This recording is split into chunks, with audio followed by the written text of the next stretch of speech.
President Trump raises the prospect of civil war.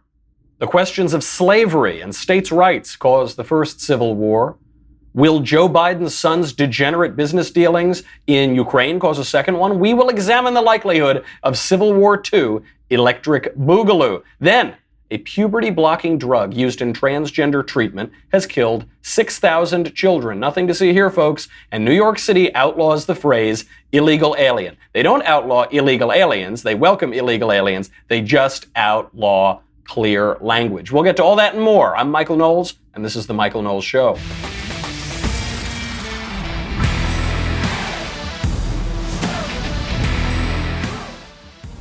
Here comes the Civil War, proving Karl Marx's adage that history repeats itself first as tragedy, then as farce. We will get into all the farcical aspects of it, from Rudy Giuliani's excellent performance on George Stephanopoulos' show, to the Ukraine, to the White House, to Joe Biden, to everything in between. But first, I've got to thank our friends over at Mint Mobile. Oh, how I love Mint Mobile. Mint Mobile, I'll put it very bluntly, they can cut your cell phone bill down to $15 a month for the same premium coverage. That's it. That's pretty much all I should need to say. But I know what you're thinking. You're thinking what I thought when I heard about Mint Mobile, which is this is too good to be true. There's something here. It's not real. There's going to be all these hidden fees. No, Mint Mobile knows what they're doing. Your old wireless bill pays for expensive retail stores. They pay for overhead. And they upcharge you for unlimited data that you're never ever going to use. Think of all the times that you're on Wi-Fi all day. You're on Wi-Fi at home, you're on Wi-Fi at the office, you're on Wi-Fi in a lot of other places too. So you're just not using that data, and that is what they're upcharging you for. Mint Mobile reimagined how to buy wireless, made it all online, passed the savings on directly to you. You can cut your wireless bill down to $15 a month. Every plan comes with unlimited nationwide talk and text, plus insanely fast 4G LTE data. That's everything. That's all you need. It's not like you're only going to get 2 minutes of talk per month. Unlimited talk, unlimited text, crazy fast 4G LTE data. You use your own phone with any Mint Mobile plan. You keep your same phone number with all of your existing contacts. If you are not 100% satisfied, don't worry about it. It's not like you had to get locked into some lifetime eternity plan. Mint Mobile has you covered with their 7-day money-back guarantee. But you are going to love it. It is incredible. Get your new wireless plan for just $15 a month. Think about how much you're paying right now. I can't even imagine. When I think about my old cell phone bills, it makes me very angry because it was like setting money on fire. Get your plan down to $15 a month right now. Get the plan shipped to your door for free. Go to mintmobile.com/Knowles, Knowles. That is MINT. Mint Mobile, MOBILE.com/Knowles. Cut your bill down to $15 a month. Mintmobile.com/Knowles. All right, now on to less important matters than saving money on your cell phone plan. The Civil War. The Civil War is coming, isn't it?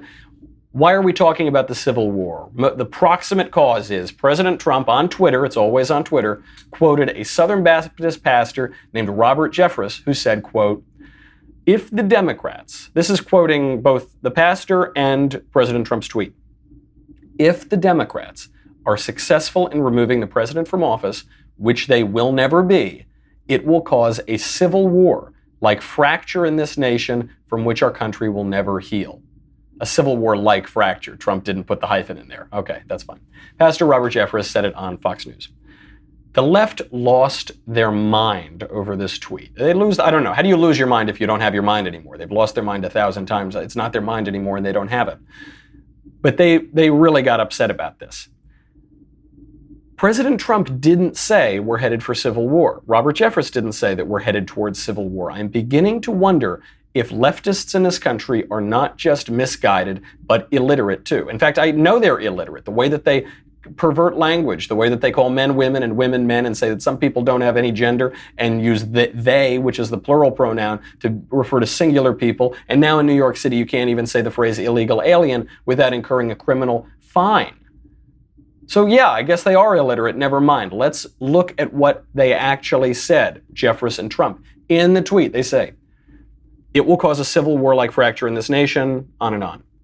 But the premise is, if the Democrats are successful in removing the president from office, they're not going to be. I'm not saying this is wishful thinking. I'm saying this because even if they impeach Trump, which they currently don't really have the votes for in the House, even if they did, They don't have the Senate.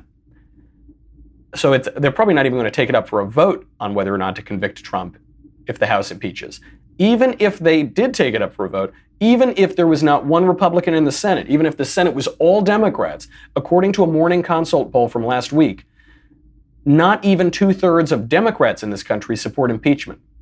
They're pretty close. It's about 66%. You would need 67% to convict the president and remove him from office. So even if you got rid of every Republican in the country, and specifically every Republican in the Senate, they still wouldn't remove Trump from office. Not going to happen, which is why Jeffress, and then Trump quoting him, said, even if the Democrats are successful, parentheses, which they will never be.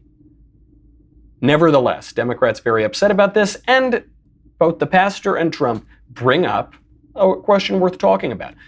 Karl Marx observed that history repeats itself, first as tragedy, then as farce. Karl Marx was wrong about many things, but it seems he was right about that.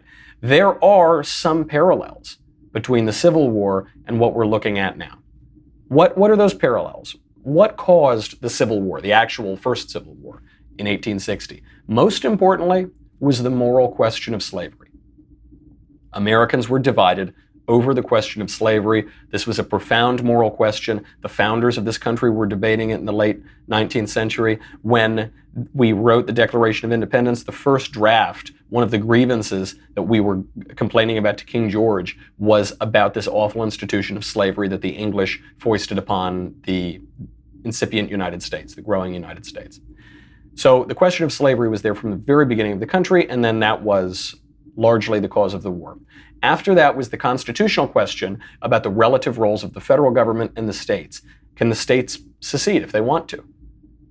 Are they allowed to leave? You know, they stay in the Union when it's beneficial to them. Once they think it's not beneficial anymore, are they permitted to secede? I mean, practically speaking, the proximate cause of the Civil War was the election of 1860, the presidential election, and the refusal of the South to recognize Abraham Lincoln as president. Or I suppose they did recognize him as president. They said, we don't want any part of this, and they got out of the Union. What happened? What happened in 1860 to cause the Civil War? Abraham Lincoln won just 40% of the popular vote. He won more than the other candidates, but he didn't win the majority of the popular vote in the United States. He didn't win more than 50%. Lincoln hadn't even been on the ballot in most of the southern states. He wasn't there. Of the 11 states that seceded upon his election, only Virginia had any votes cast for Lincoln at all. And do you know how many votes were cast for Lincoln in Virginia in 1860? A little under 2,000 votes, 1,929 votes, which is 1.15% of the total number of votes cast. Gets even worse than that. Of those 1,929 votes, 1,832 of the votes came from territories that would become West Virginia, so they were politically not even really associated or recognizable with Virginia as a whole. Why were there so few votes cast? Forget about the other states where Lincoln wasn't on the ballot or there weren't ballots to vote for him because presidential election voting in 1860 looked significantly different than it does today. One of the reasons that there were so few votes cast for Lincoln is there was no secret ballot in the United States. We didn't really have a secret ballot before the 1880s, 20 years later, 25 years later.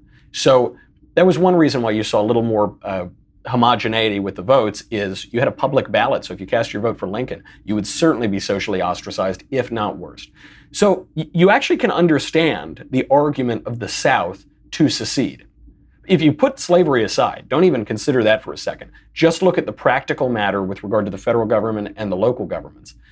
The South felt that they had no say in their federal government. So what's the point of being involved in it? If you're part of an organization that you don't think is serving you in any way, why would you be a member of that? So the cause of civil war, this is the big point, and this is where the relationship comes up today. The cause of the Civil War is, generally speaking, an erosion of faith in institutions and systems of government. This is true by definition, which is that once you pull out of those institutions, once you clobber those institutions, once you storm them and take them down, obviously you don't have faith in them anymore. We are looking at a similar crisis today. And on the surface, it's the farcical version. So in 1860, the great debate is over human dignity. It's over freedom. It's over slavery. It's over man being made in the image of God.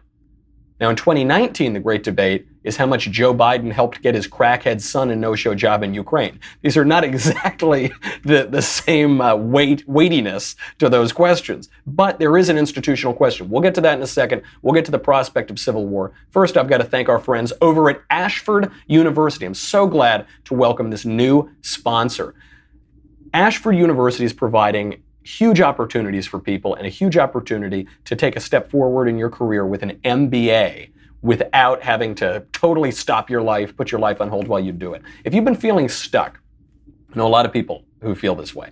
You feel stuck, you feel like you've hit a glass ceiling, you feel like you just can't go any further in your career. Earning an MBA could be the thing to help get you moving forward.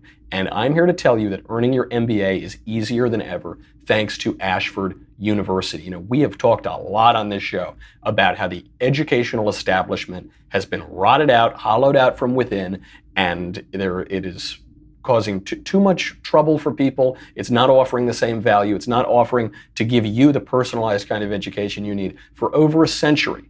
For over a century, consider this. Forbes has been one of the top names in business. By partnering with Ashford University, they have built an incredible online MBA degree program that helps prepare students to become leaders in business. This is the Forbes School of Business and Technology. It is led by a faculty of practicing business professionals who bring their years of experience to the classroom. With Ashford University courses, you'll learn by doing.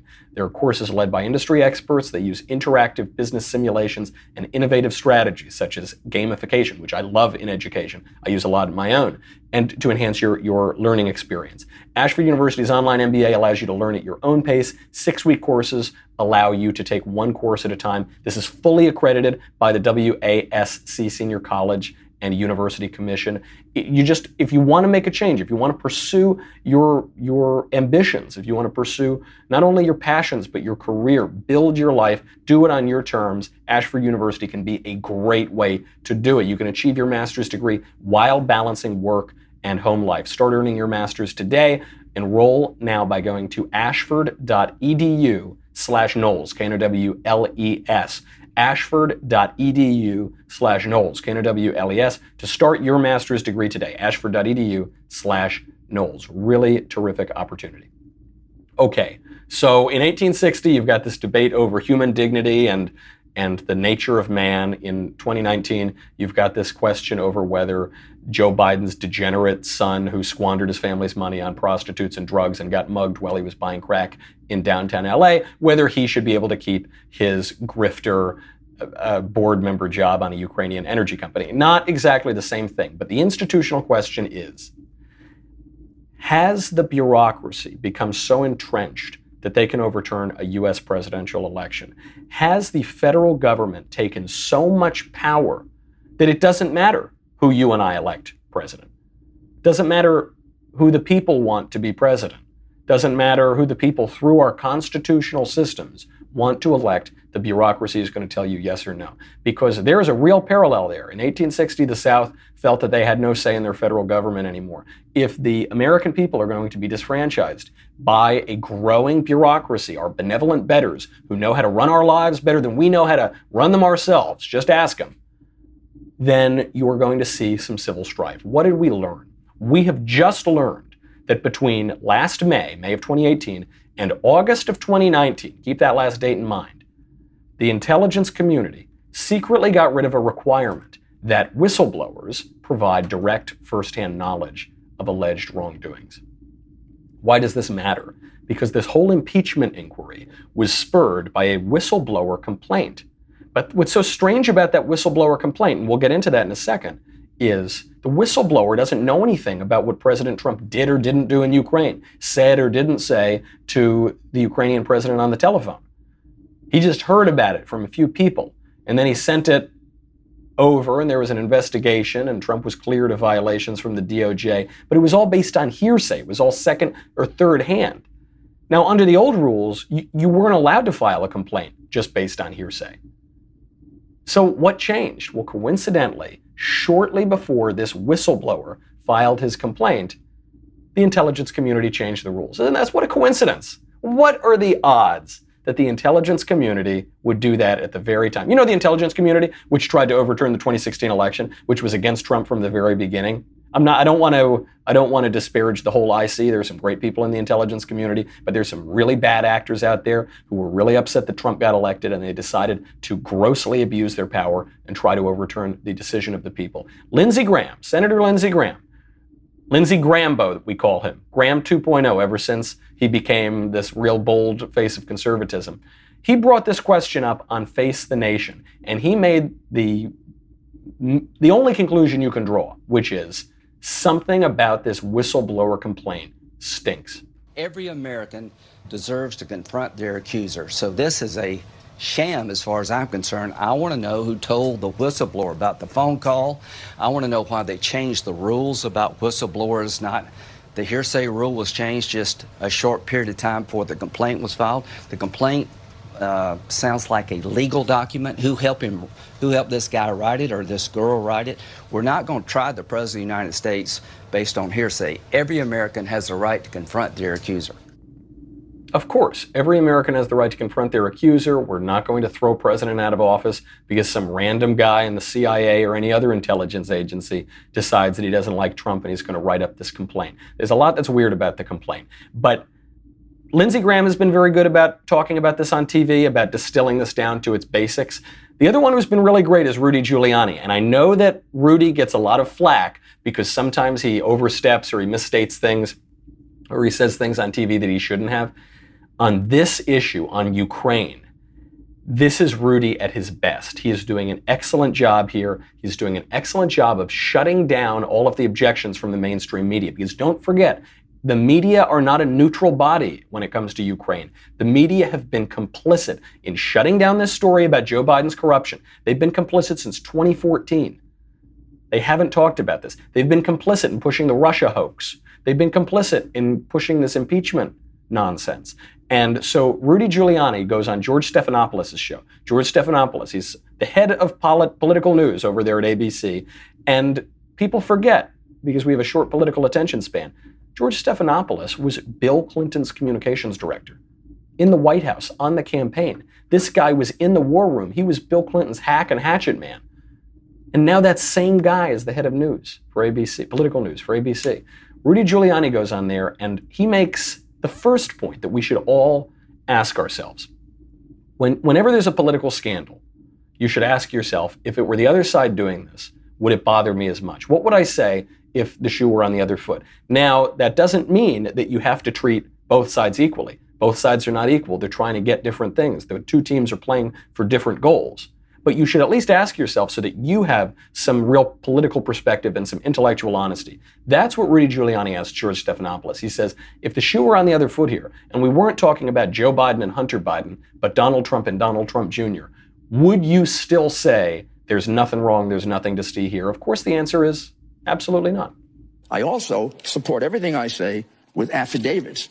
I have an affidavit here that's been online for 6 months that nobody bothered to read, from the gentleman who was fired, Victor Shokin, the so-called corrupt prosecutor.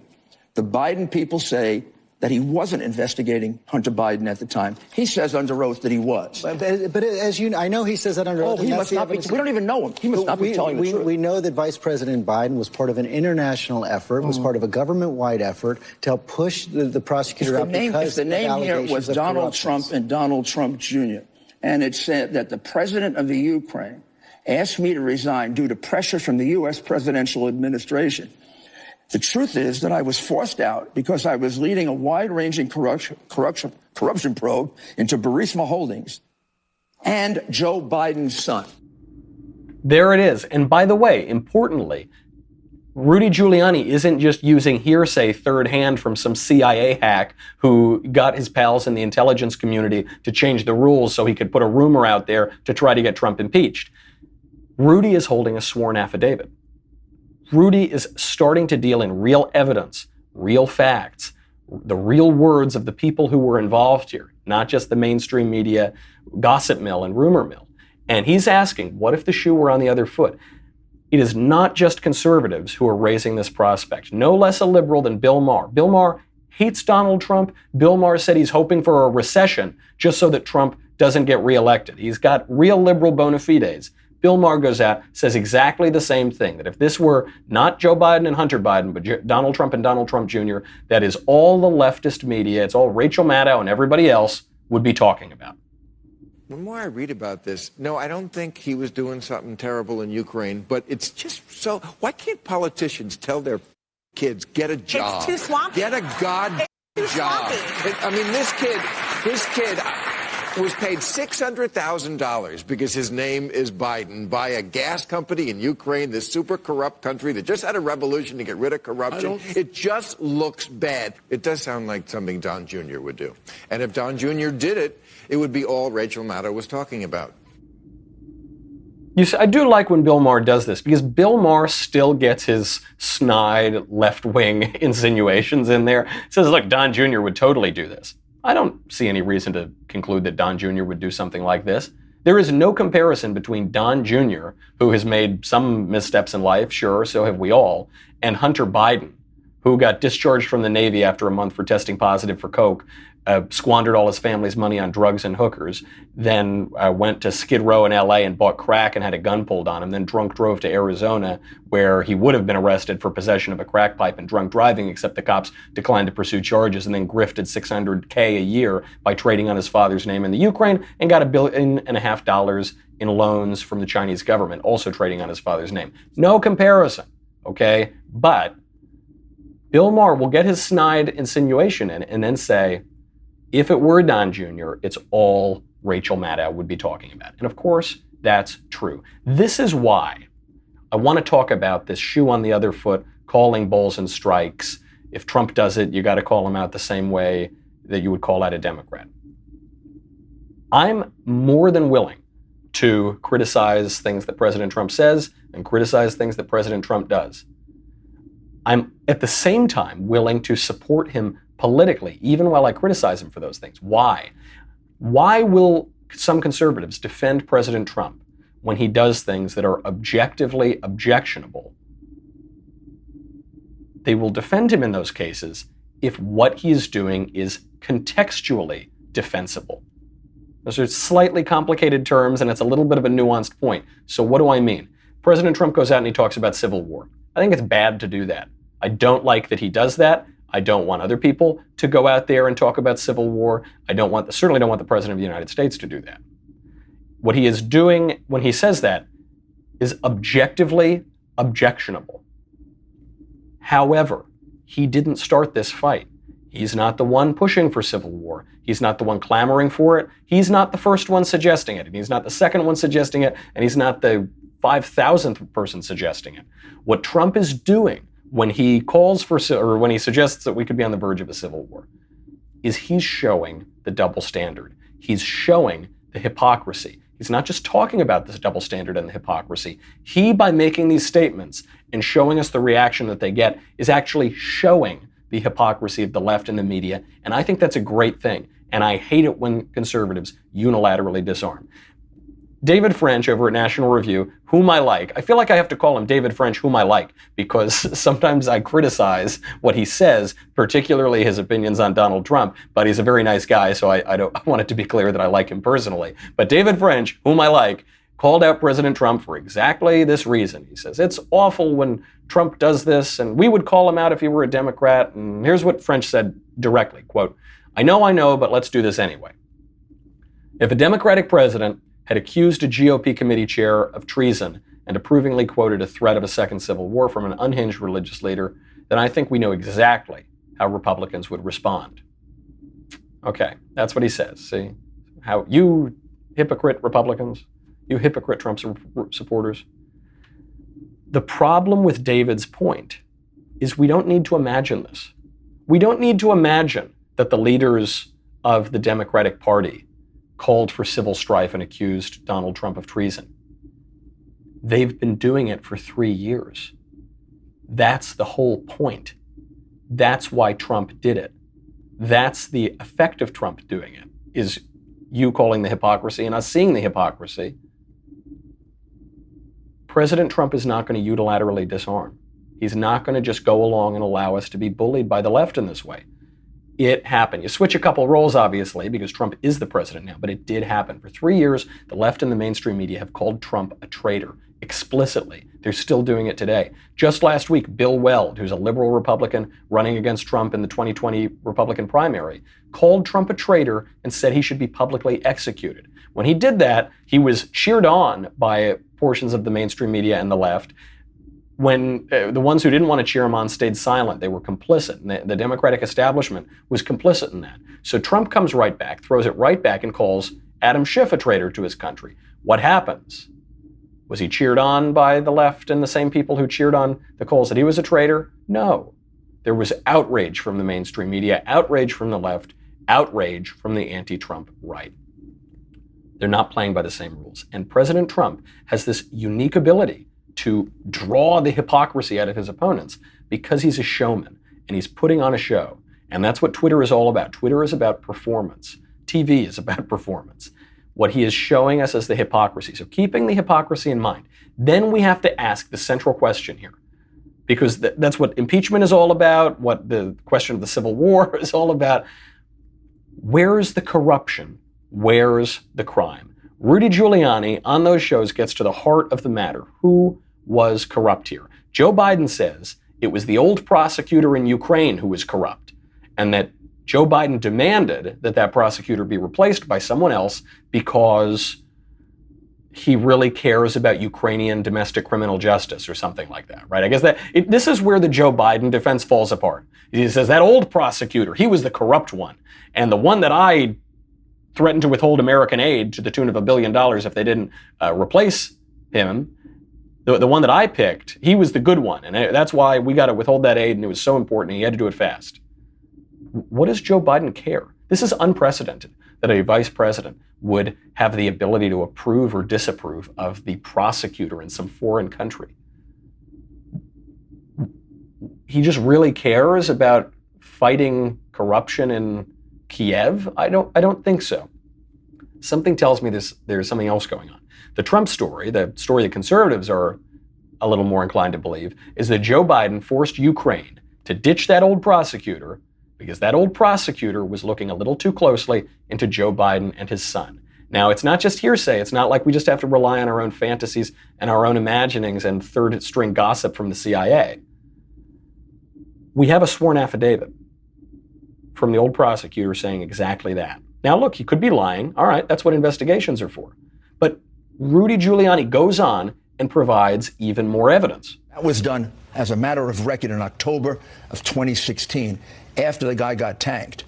He also dropped a case on George Soros' company called Antac. Antac is the company where there's documentary evidence that they were producing false information about Trump, about Biden. Fusion GPS was there.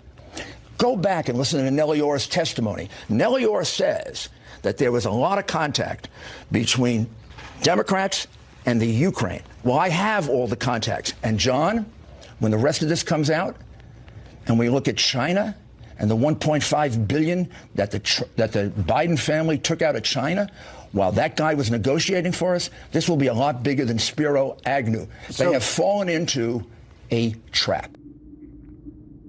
They've fallen into a trap. There it is. We will get to even if you're disinclined to believe that Rudy Giuliani is telling the truth here, that Rudy Giuliani is the one, you don't need to just trust Rudy. You don't need to just trust the sworn affidavits. We've got Joe Biden contradicting himself. We've got Jay Carney, Obama's former press secretary, alluding to some corruption here. We've got even Elizabeth Warren showing that this looks crooked. We'll get to that. We'll get to what this means for 2020, Hillary Clinton's role in all of this, and whether we're really headed for a civil war. Then, of course, the negative effects of transgender ideology already apparent. 6,000 kids have been killed because of puberty-blocking drugs. We'll get to that. And we'll get to Bill de Blasio. Now that he's left the 2020 presidential race, he's back to destroying New York City as its mayor, now banning the word, imposing fines if you say the phrase illegal alien, which is a legal term that precisely describes a legal concept. We'll get to that, all of that and more, but you got to go to dailywire.com. Check out our new website. Looks really great. It's we fixed some of the glitches over the weekend, and it looks really sleek and really cool. $10 a month, $100 for an annual membership. You get me. You get the Andrew Klavan show. You get the Ben Shapiro show. You get the Matt Walsh show. You get all those things. And let me tell you something. Subscriptions are more important now than ever. When we go out and we speak the truth on this show and we say things that maybe are not politically correct, but they are politically crucial to taking back our country from the left, there are whole organizations out there that exist to watch our shows. Makes me kind of funny. I think it kind of makes me laugh a little bit that those people exist and their job is to watch our shows. But what they want to do is get us canceled. That's why we need subscribers. That's why we need supporters, because the left fears outspoken conservatives in this country. They can't argue with us. They can't fight on the points, so they have to shut us down and shut us up. Please head over to dailywire.com. We appreciate all of your support and all of the people who have already subscribed. It really means a lot and helps us stay on the air. Head on over there. We got another Kingdom dropping this week. We got questions in the mailbag, which you could ask as a subscriber. All of that and so much more. dailywire.com. We'll be right back.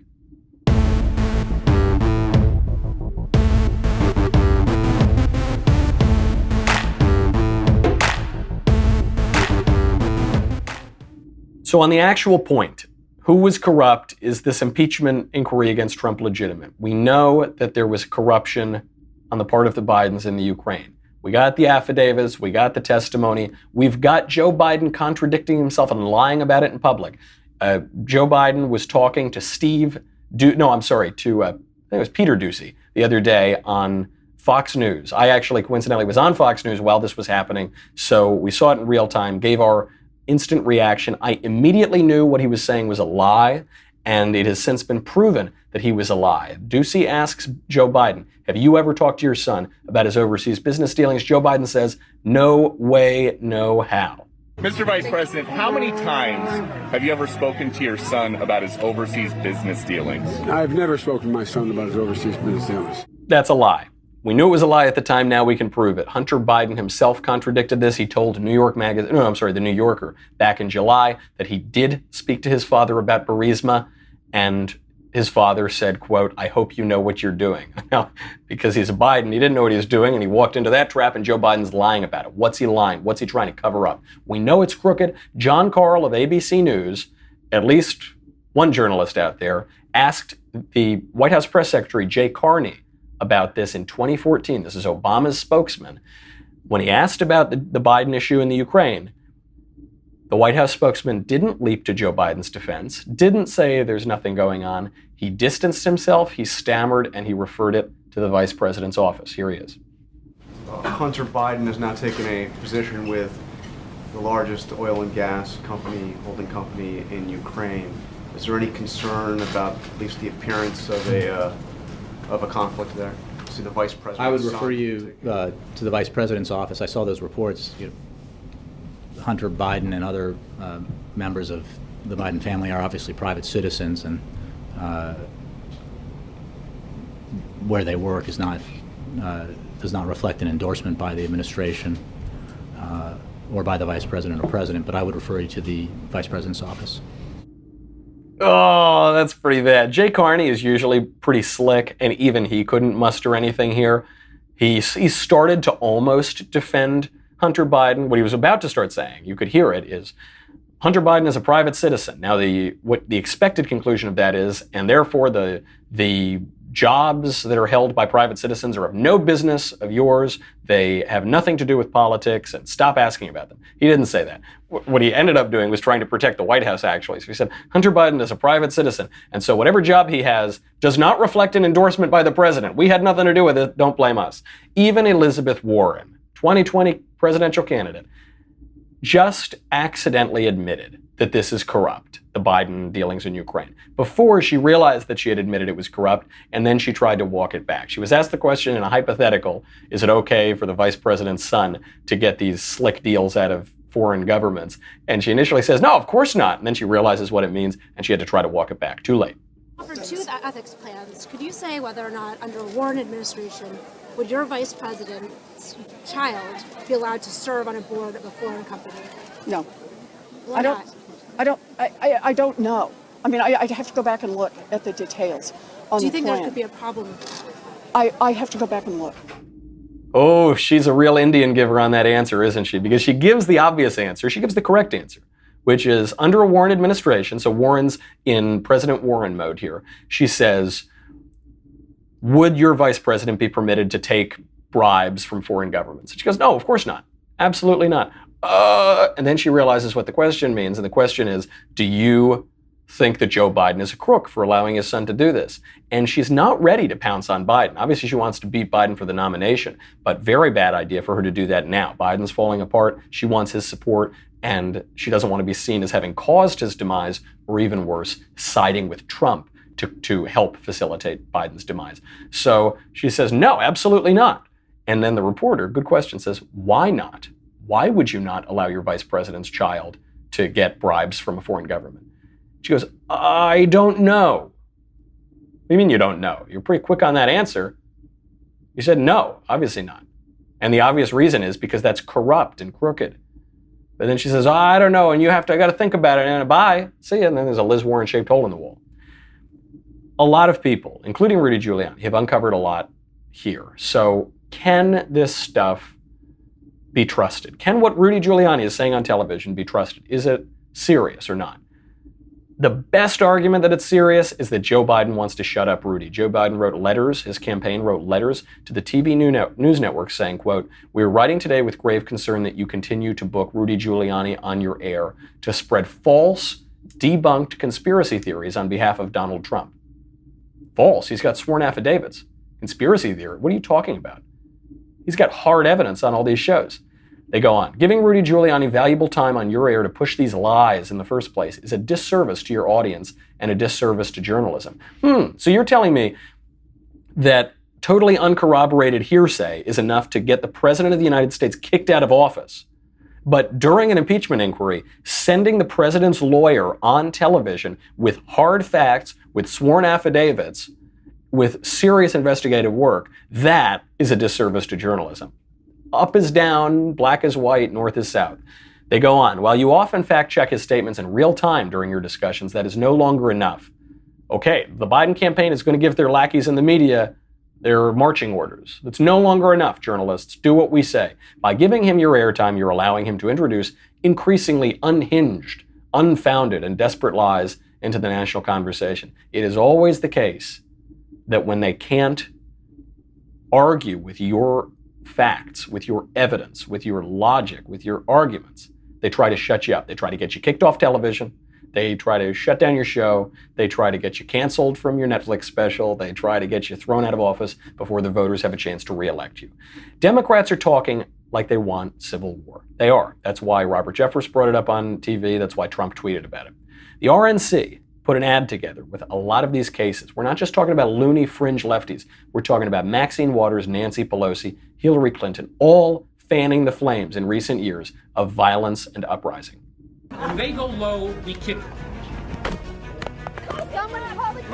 And if you see anybody in a restaurant, in a department store, at a gasoline station, you get out and you create a crowd. And you push back on them. And you tell them they're not welcome.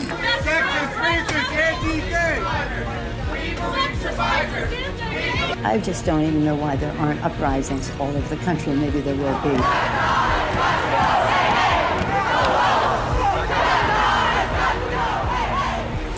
You cannot be civil with a political party that wants to destroy what you stand for, what you care about. It goes on and on. I mean, that is reckless, reckless rhetoric. That is far more reckless than anything Trump says.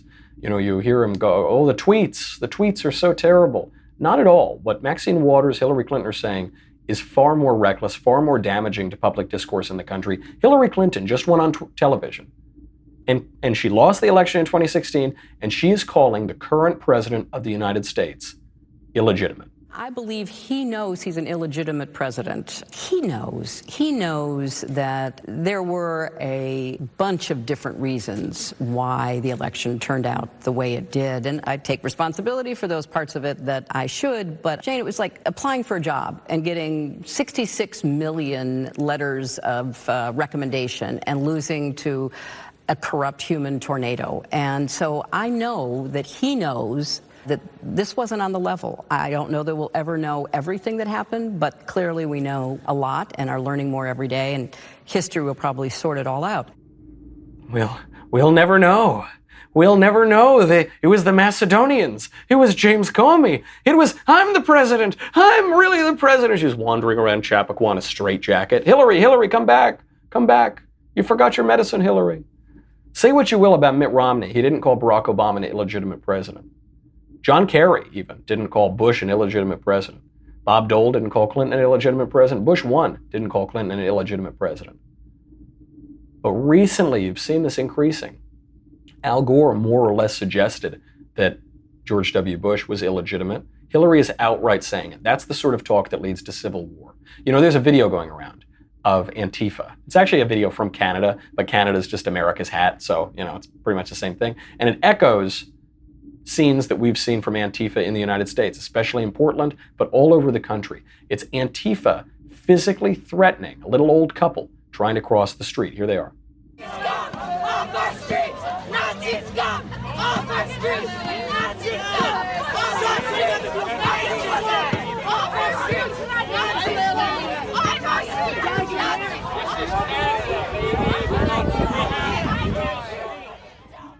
This is the kind of stuff that leads to civil war. If you can do that to a little old couple, you've lost the narrative. If you think half the country is deplorable and irredeemable, you've lost the narrative.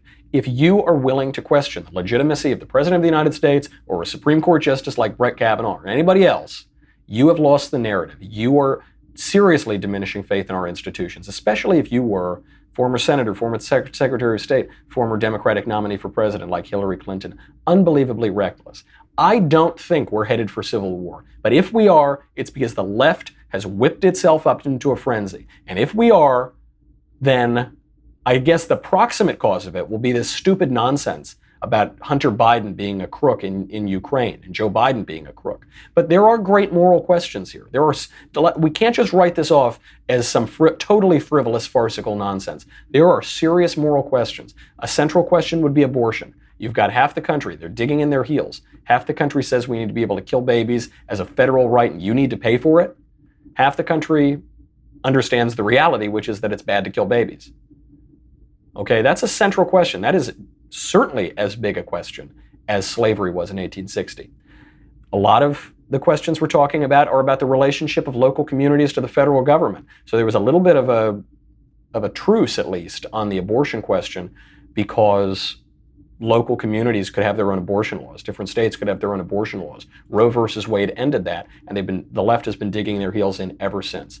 The other reason why I could see us heading down a path to civil war is if we've just become too shallow. This isn't about both sides. This is primarily a leftist issue. The left does not understand what the right is saying. You see this time and time again. Social science shows this. The left actually doesn't understand the arguments that the right is making, whereas the right does understand many of the arguments the left is making. The left is much more likely to unfriend people for having different political views. You know, the first Civil War was not caused by shallowness. Whatever it was caused by, Lincoln said in the second inaugural, we all knew somehow the cause of it was slavery. And it was about union and about disunion and this peculiar institution. But the second Civil War could be caused by a serious question. Any question that causes war is, by definition, it's serious. It could be caused by a serious question. It won't be caused by serious people. It will be caused by frivolous people frivolously throwing away the greatest country in the history of the world. Farcical indeed, electric boogaloo is the Civil War too. On the surface, you know, everything is going great. Below the surface, there are major cultural questions. To use just that one popular issue, we're talking about transgender children. And when you go out there, believe you me, when you go out there and you attack the leftist exploitation of children, vulnerable children, what the left does is twists that and pretends that that's an attack on children themselves. Well, let's look at one example of that.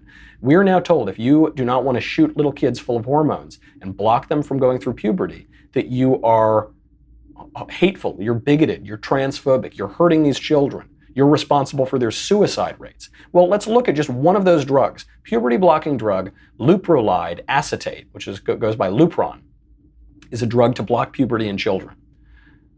By definition, if you're blocking puberty, you're blocking puberty in children. We have just learned that this is resulting in tens of thousands of serious adverse reactions in recent years, including 6,000 deaths, 6,000 dead children because of a drug that blocks puberty. Between 2012 and June 30th of this year, 2019, the FDA has documented over 40,764 adverse reactions to Lupron and more than 25,500 reactions in just the last 5 years were considered serious, including 6,370 deaths. That's according to the Christian Post. That is a shallow society that won't even take up that question, that won't even look at the harm they're doing because they are so misguided by fantasy and ideology. Same thing, look, on a completely different issue in New York. New York City is now banning the phrase illegal alien. They're not banning illegal aliens, which they should, because illegal aliens are illegal. They're not here, and a self-governing people has a right to determine its own immigration policy.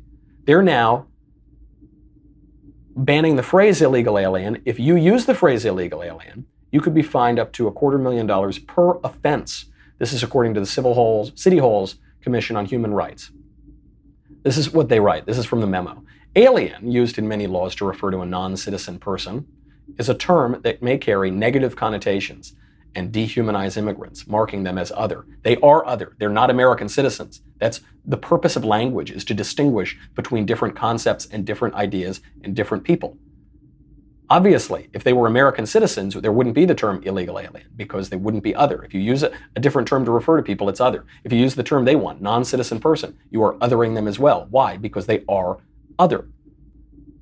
The use of certain language, including illegal alien and illegals, with the intent to demean, humiliate, or offend a person or persons constitutes discrimination. So now the City Hall is not only going to abridge free speech, is not only going to stop people from using the correct term. It's not offensive, by the way. It is the most clinical term you can use. It's not like you're calling them some racial slur. You're calling them illegal aliens. Alien means a foreign national, and they're here illegally. They're not here legally. There's no nicer term to use unless your goal is to deceive people, which is the point of politically correct language. Now they're going to read your mind, too, and see if you really hate them, if you're really going to humiliate them or to demean them. That is a shallow and frivolous and farcical society that doesn't understand each other, that won't be allowed to communicate. If we're not even allowed to use words, words are the way that you can communicate in civil society. I just gave a speech about this on Saturday at TPUSA in Philly. Speech is politics. Animals grunt. Only human beings have the capacity for speech, to communicate with each other about objective reality, which is outside of us. If we are no longer permitted to do that without being shut down, without being canceled, without being told that precise language is against the law, there is no civil society. There is civil war. A farcical civil war, but a civil war indeed. That's our show. Let's hope it never comes to that. I'm Michael Knowles. This is The Michael Knowles Show. Come back tomorrow. We got a lot more to talk about then.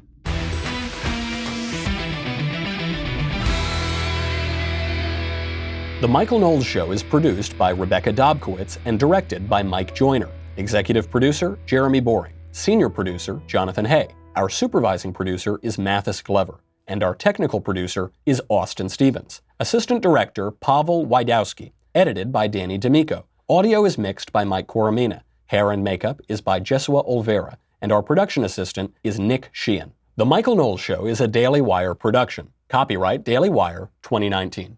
Hey everyone, it's Andrew Klavan, host of The Andrew Klavan Show. You know, everyone keeps saying that impeachment is a serious business, but nothing is serious if it's not done seriously. The Democrats know that President Trump isn't going anywhere. So who's the target of their so-called impeachment probe? The target is you. I'll tell you why on The Andrew Klavan Show.